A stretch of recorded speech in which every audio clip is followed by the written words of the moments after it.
Verde es lindo. ¿Sabes que un árbol es como un gran edificio de departamentos donde viven muchos inquilinos?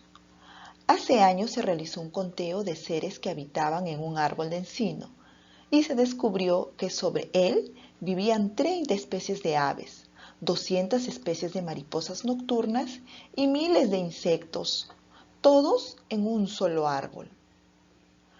Piensa en lo importante que es el árbol para los seres vivos que viven en él. Es incluso más importante que el edificio para las personas, porque además de ser un refugio, partes de él pueden servir de alimento.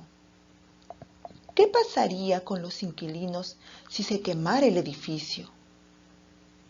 Si lo derrumbaran o si algún elemento tóxico perjudicase el vivir en ese edificio, se quedarían sin casa y sin un refugio no podrían vivir. Eso mismo y mucho más les ocurre a los que habitan el árbol, como aves, mariposas, insectos, etc. ¿Qué pasaría si no es uno, sino decenas o cientos o miles de árboles los que se queman o cortan? Podemos afirmar entonces que las plantas, y entre ellas los árboles, son importantes para los ecosistemas y, por lo tanto, son importantes para que podamos vivir sobre la Tierra, porque si son depredados, nosotros nos quedaremos sin oxígeno, porque son las plantas las que lo proporcionan. A continuación veremos otros aspectos por los que son importantes las plantas. ¿Qué es el ecosistema? Un ecosistema es el conjunto de organismos de una comunidad y su entorno. Observa el dibujo. En él vamos a ubicar primero al entorno del ecosistema. Este está formado por el suelo, el agua, la luz solar. Ahora, imaginémoslo rodeado de una atmósfera donde soplan los vientos, rondan las nubes que traen la lluvia y todos a una determinada temperatura que varía según el mes, la hora del día y el lugar. Pues bien, todos estos elementos que conforman el entorno son el componente abiótico del ecosistema. Ubiquémonos ahora a los organismos de la comunidad. En esta imagen puedes ver las plantas que viven tanto en el suelo como en el agua. Ahora imaginémonos también presentes a los insectos, conejos, zorros, serpientes, etc. Y en el agua también a los peces y otros animales acuáticos. Por último, imaginémonos a unos pequeños hongos y otros seres microscópicos presentes en el suelo y en el agua. Todos estos, conformantes de la comunidad del ecosistema, son los seres vivos o el componente biótico del ecosistema. Pero ni los seres abióticos ni los bióticos están quietos. El aire se mueve y arrastra las nubes, y mueve las aguas, los ríos corren, el suelo se mueve, las rocas ruedan, cerro abajo, etc. Y los seres bióticos se mueven para buscar alimento y reproducirse. La cadena alimenticia. Observa el gráfico de la cadena alimenticia. Allí se representan a los seres vivos del ecosistema, quienes establecen relaciones entre ellos. Una de esas relaciones, representada por las flechas, es la denominada relación trófica, que se da en la cadena alimenticia, que significa quién se alimenta de quién. Por ejemplo, el saltamontes come pasto y la rana se come al saltamontes. La serpiente se come a la rana y el halcón se come a la serpiente. Y también la rana, finalmente, cuando todos ellos mueren, unos seres se encargan de pudrir sus cadáveres para alimentarse de los restos. Son los descomponedores. En esta cadena puedes distinguir a los seres vivos como productores, consumidores y descomponedores. Así pues, en el ecosistema, la cadena trófica tiene por objeto que los seres vivos que la conforman puedan intercambiar materia y energía entre ellos y con el entorno. Las plantas. ¿Por qué son importantes? Las plantas tienen una gran importancia en el ecosistema. Entre otras razones, destacamos las siguientes. Forman parte del ecosistema. Las plantas están presentes en el ecosistema como productores porque poseen una particularidad.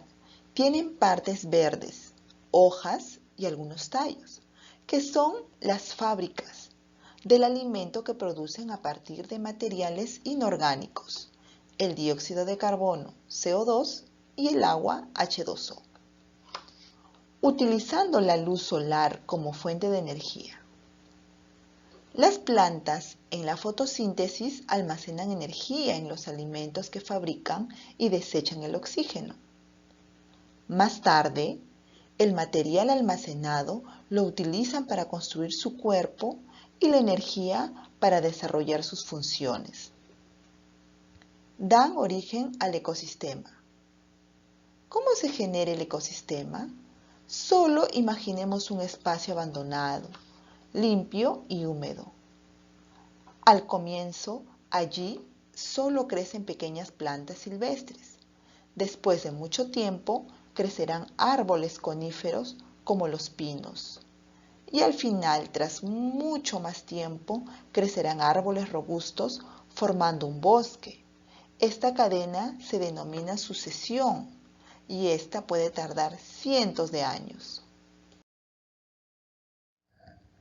Después de esta primera sucesión, las plantas crecen y se produce más cantidad de materia vegetal. Allí puede haber pocos consumidores, pero no hay todavía mucha comida.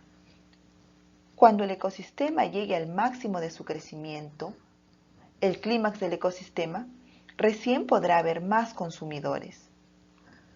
El ecosistema puede perderse por diversas causas: el hielo, el fuego, exceso de consumidores, etc. Y después de mucho tiempo, en una nueva sucesión, puede llegar nuevamente al clímax y luego volver a perderse. El ecosistema entonces no es estable todo el tiempo, va y viene. Y las plantas son siempre las primeras en presentarse. Al principio, los ecosistemas siempre son simples, pero crecen a medida que va llegando otros organismos. Sucesión. Al crecer la cantidad de plantas y haber más diversidad, crece el almacenamiento de comida y aumenta la diversidad de especies. Después de un tiempo, el crecimiento del ecosistema se detiene. Luego, el ecosistema puede variar, pero muy poco. Los seres que mueren son reemplazados por otros del mismo tipo y así, en este estado de inmovilidad, el ecosistema se mantiene en equilibrio. La vida en el ecosistema depende de las plantas. Las plantas son importantes también por otras razones. Primera, han cambiado la composición de la atmósfera terrestre. Hace millones de años no había oxígeno, pero sí abundante dióxido de carbono, CO2, y agua, H2O. Las plantas eran muy simples, pero de gran tamaño, como es el caso de los helechos arbóreos. Ocurrió entonces que, al producir sus alimentos mediante la fotosíntesis, las plantas desechaban el oxígeno al ambiente. De este modo, poco a poco, la cantidad de oxígeno fue creciendo hasta hacer posible que se pueda respirar y los animales pudieran vivir. Segunda, porque la vida en la Tierra depende de ellas.